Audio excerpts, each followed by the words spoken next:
Kudlwengulwe intwazana eneminyaka elishumi elisithandathu kwilali yaseCabazana elusikisike eMpuma Koloni ngolwesihlanu wepasika. Kodwa uFundiswa Mhlekude noyintatheli yethu unenkcukhachan ezithe vetshe. Fundi, masikwamkele, khawusixelele ngokwenzekileyo kule lali.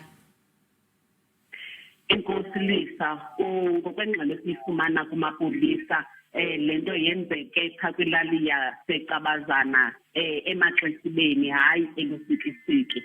Kuthiwa lo mntwana ngomhla okanye ngolwasuku lwe-Good Friday uLwesihlanu ebehamba esuka kwenye ilali esiya kule yaseCabazana, nalapho athe endleleni ephakathi kwehlathi wadibana nomrhanelwa oye wamrhuqela apho ehlathini, wabe semdlwengula ke kuloo nkqubo ebeyenza ebemane emhlaba nangemela, kuthiwa umhlabe kulo mzimba ungentla, wamhlaba ke ngoku nasemesweni, kambe ke kuthiwa elinye lamehlo akhe kufike lisekhona kwindawo yexhwayelo, ngelixa elinye kufike lijinga esibhedlele. Nalapho ke baye bathi oogqirha emva kuba bemhlolile bahlona nelilihlo bafumanisa ukuba alinawuphinde likwazi ukubuyiselwa, sekonakele nemithambo leyo yamehlo, into ethetha uba ke ngoku umntwana lo ngeke abesakwazi ukuphinda abone. Amapolisa ke athi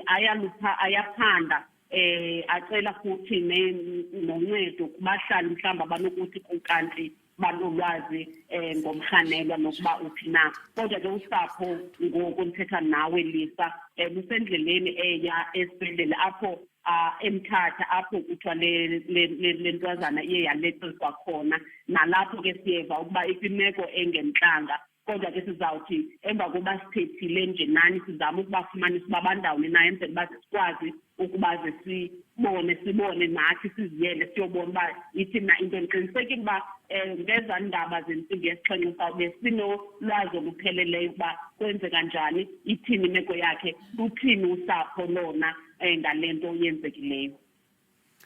Sibambe ngazo zibini ke kwintatheli yethu uFundiswa Mhlekude, simbamba ngomnxeba eseMpuma Koloni.